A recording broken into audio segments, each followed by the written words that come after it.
We're here. Hey, trendsetters, how you doing? We're here today with Dr. Marilyn Fraser of the Arthur Ashe Institute.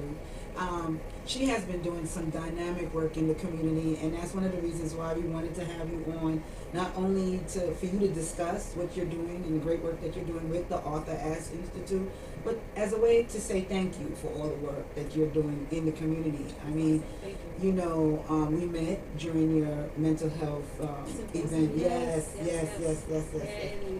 the end of November. Yeah, Yes. and that was a phenomenal event. I was really impressed, not only as a clinical social worker, but as far as understanding the dynamic of mental health awareness in our Black community Yes, definitely. and spreading awareness, and to remove all the narratives that's been and all the stigmas Yeah. that comes along with mental health. You had people coming in from the community, Yeah, barber definitely. shops and beauty shops. You host little events throughout the community to raise awareness, and I was really impressed with that. Thank you so much. Thank you so much. It is important as we think about mental health and all the issues that people face. It's important that we address some of those things. With stigma, especially sometimes when we think about mental illness, there's so much stigma associated with it that people wouldn't even want to go somewhere and say that, okay, you know what,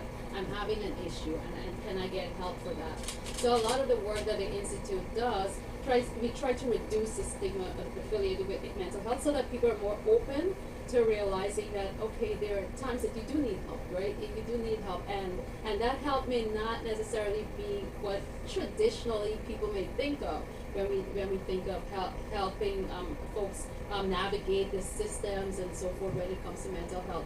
So it was really great to have the symposium that you mentioned, because it provided different layers. Absolutely. It did. Absolutely. Yeah. It did. For me, what the takeaway that I had from it was something for everyone. Yes. Again, as a social worker, we get overwhelmed as well. Yeah. And it was a community. That symposium was a community for like-minded and people that are frontline workers, for us to really sit back and understand the depths of our work and see how it's being appreciated and articulated throughout the communities. I mean, you had such a wide diaspora of people there. Yeah. Doing different types of work in the community. Exactly. And the main focus was you tied it up with incorporating the spiritual piece. Yes, because sometimes we don't pay attention to that. We don't pay attention to our traditional ways of dealing with things as well. And although, yes, as you mentioned, yes, we had the overview of mental illness within our communities, and we had the statistics and all the different things that can be done, but the spiritual piece and those practices with meditation, breathing, drumming, hip hop, different things that people may utilize to help them cope, the coping strategies that may not come in a bottle, right? And so we wanted to make sure that people thought about the different things that they're doing, within the communities. But what I understood, as I said, my takeaway was, we as a Black community, we're non-traditional. And for us to really deal with the core root of some of our things, it is a spiritual battle. It is something that was written and decomposed into our DNAs, and to see that we're properly represented. Yeah. Here at the Arthur Ashe Institute, the staff that you guys, you have really established a well-balanced staff to provide for our cultural and spiritual needs in the process of our mental health healing. Yeah, and I think it's important we talk about diversity, and we talk about different things in terms of making sure that the folks that are dealing with you within the communities are from the communities, and they look like you.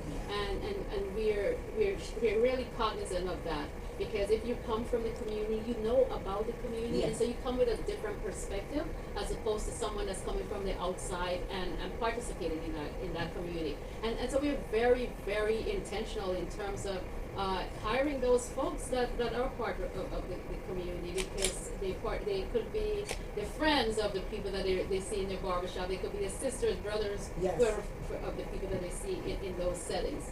And for you to even reach out to those settings, I have to take my hat off. That means that it's important. Your job is important to you, and spreading awareness and getting the word out is equally as important. And I see you on the front line, and your staff. Like I said, Yeah. I see you guys show up in different places. Different places, in beauty salons, barbershops, where people congregate. So whether it's a faith-based place, or even whether it's a community-based organization, that we go into those settings and listen to people, Yes. right? Listen to what the community is saying, because they know themselves, they know what is going on, and they can tell you certain things that may be going on within the community that we need to pay attention to, that we might not have paid attention to. They see things up front when they speak Right. to their clients, and so Right. it's really great to just sit back sometimes and just, okay, what's going on, and then asking, how would you address this? How would you like us to show up I guess. within your And we community? appreciate that. Talk to us a little bit about the Arthur Ashe Institute program, the program that, by the way, is offered in SUNY downstate. We're not closing downstate. This is an opportunity for us to plug that, right? That we're not shutting downstate down, okay? So the Arthur Ashe Institute for Urban Health was founded by Arthur Ashe in 1992, and it was founded just 2 months before he passed away. And he had 4 key things that he wanted us to focus on. The first thing was educating our community and thinking about community engagement. How do you do health awareness and Yes. health promotion within the communities, and do research, as well as being cognizant of the places from which our community members came, because we have such a large immigrant population, and being cognizant of that.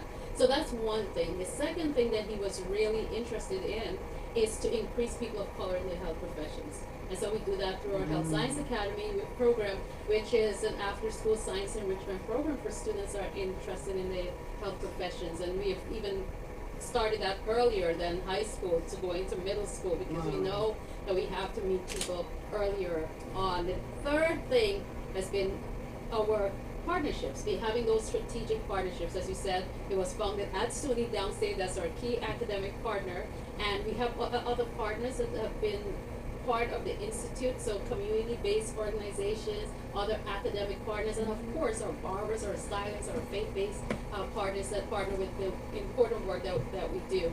And the fourth thing was really being cognizant of the policy and policy implications of our work. So when we think about the work in the community, there's so many social determinants of health issues, right? Whether our people have housing, how do you link them to care, how do you link them to get food services, all of those other things that is not just health, Yes, right? yes, yes, And then for our students, of course, increasing people of color in the health professions, given all that has been going on, when you think Right. about affordable, if you think about affirmative action and so forth, you want to make sure that those things are done.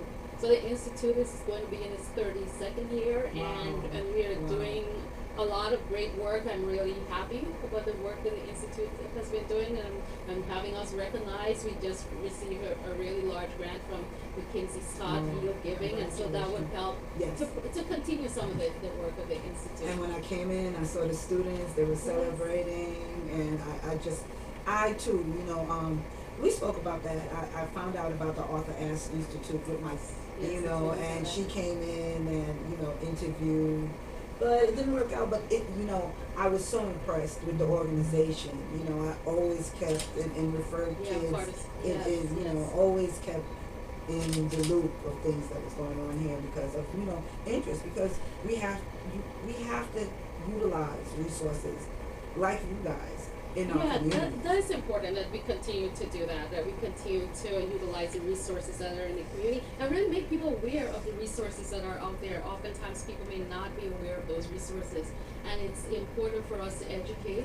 It's important for us to raise that awareness, but also link people to the services so that they can get the Let's talk about one of the most relevant factors as far as you in working in the community and mental health needs. What are some of the difficulties you've had with our community as far as, engaging, as far as, having them? We were talking about Yes. resources. But sometimes we have resources in our community, and our community still doesn't utilize those resources. What are some of I the think being aware of the resources, right? There's sometimes people may not be aware of the resources. The other issue within our community is trust, because of historic distrust that has happened, right? People may not trust the system, so to speak, and it's difficult to engage people when that's the case. Oftentimes, linkages to services. There is, as you know, as a licensed clinical social worker, there are not a lot of you within our community. Yes, Because yes, if you yes, want yes, to talk about exactly. people that may have similar cultural experiences, it becomes even harder and to find that. So you're kind of like probably one of not many. And that's hard when you want people to engage in care and they don't feel as though they could connect to somebody Absolutely. in a certain I got way, you. because you really need to trust who you're Yes, talking to and yes, sharing yes. with. So our community members trust their barbers, they trust their stylists.